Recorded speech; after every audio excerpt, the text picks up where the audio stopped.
Today I'm going to go over a build that I've become quite fond of in the countdown game type. Now this isn't countdown in the background, but I can't start it with one person. So if you want to play countdown, you have to wait every other week to get it in trials, or it shows up half the time in the competitive playlist. And with either of those options, you lose the radar. You know, that thing on the upper left of my screen that shows teammate enemy positions. The problem with choosing Nightstalker is that its skill tree takes advantage of an enhanced tracker and invisibility, which makes you invisible on the radar, unless you ability jump or start a sprint or something. But if I go invisible, I am off the radar. I can make a safe flank with nobody being aware of my position. So that's great when radar is enabled, but when radar is disabled, you sort of feel neutered using this subclass. But I found a build that actually makes Nightstalker pretty effective to run, and it's only when you compare it to the other options of the Hunter class. What do you notice here with these three grenades? A, you throw them, and they do their thing. It's just one and done, instant activation. They don't linger, you know? Now they do get their health back, or they do get their grenade back more frequently, but the nature of countdown is that sometimes the rounds drag on, because it's an objective mode and you want to play your advantage. Now, Gunslinger does have an area of effect grenade that does linger, but the problem with the trip mine is that an enemy can just shoot it off the wall. But you notice with Nightstalker, it has a vortex grenade, a void wall grenade, and a spike grenade. Now, the spike grenade can get shot off the wall, which is why I don't use it, but these two grenades stay around and linger, which is great for perhaps canceling somebody who wants to defuse the bomb. And that's primarily why I use this. The other thing is the smoke grenade, the snare bomb. This can be used twofold. One, in slowing somebody down trying to cancel the bomb, or two, used as a way to maybe deny entry to a certain area. You see that I put a smoke right here? Enemy knows there's a smoke, but if they're on this side of the wall, how can they possibly shoot it?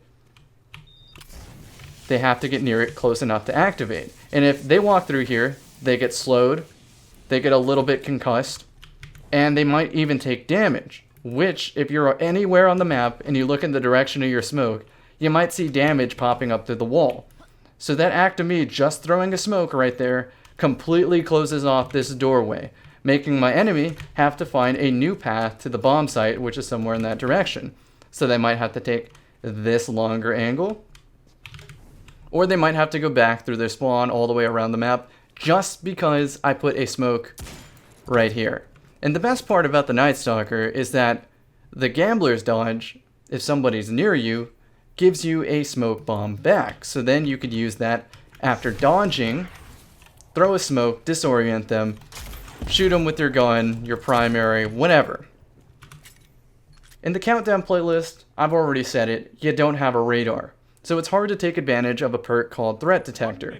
It appears on some guns, some energy weapons, the popular hero's burden, but it also appears on some power weapons. Play the game. The thing about Play the Game is an adaptive frame grenade launcher, meaning that if I shoot the grenade, it doesn't bounce. It just blows up when it hits the floor. I'll try to simulate that now. So that's what Play the Game would look like. But with the Sunrise, it bounces off the wall. So if somebody's standing right here where I'm shooting, you know, emoting, trying to get information, well, you just simply bounce the grenade towards them. And you're in safety, you damage them, you know? And then you also have a fighting lion, so once you confirm their location, you bounce a second shot there. This is why this is a very strong power weapon. The Sunrise has Threat Detector. So if somebody's standing maybe on the staircase, waiting to make a move, and you're standing right here, and you see Threat Detector pop up in the bottom left of the screen, well, it tells you two things. A, you can dodge and get a smoke back, and B, that there's somebody near you. And C, that if you deduce their location, you can bounce a fighting lion in their direction to straight up confirm their location.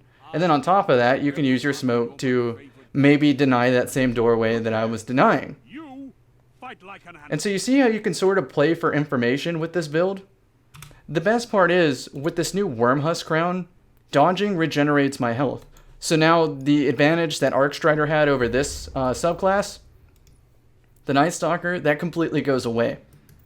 because now I can dodge to recover my health. I get a second chance at winning an engagement. Or even better, because I get a smoke back. And on PC, there's something pretty cool you can do with smoke grenades.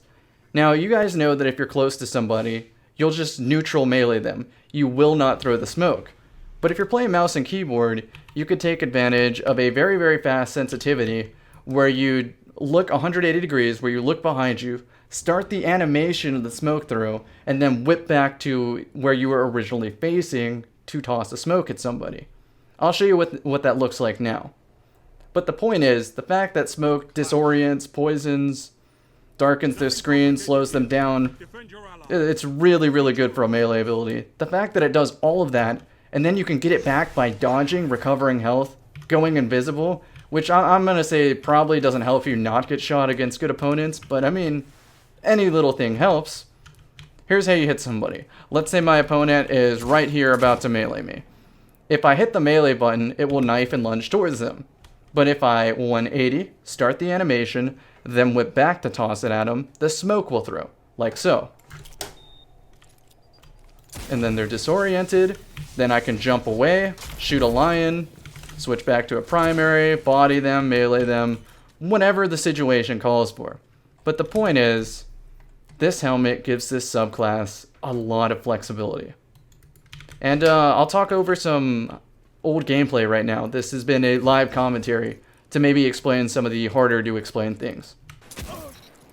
Maybe you come in the bomb. I don't think I hit it though.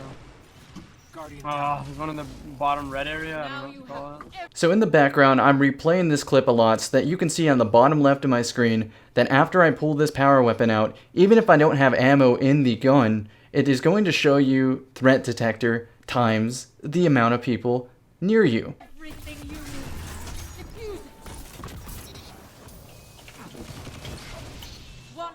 I replayed and slowed this clip down. Pay attention to the bottom left of my screen.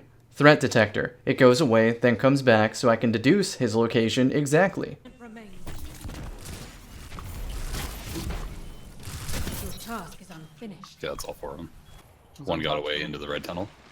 There's 3 right there. Wow, I just got... All opponents defeated. So when using my tether on this clip, I get a sound cue of the Titan and immediately pop my tether knowing that it's going to hit. Sound cue. Since the tether marks people when they're attached, I can use my fighting lion to bounce it off the wall and hit them while I'm safely in cover, keeping my health as high as possible for my next engagement. I went ahead and paused again to tell you guys that I'm about to hear shooting to the right, so that's why I decide to go around the side and play my cover. Man, there was one to the right as well. Oh, there's 2 there. Go on that right side. Yeah.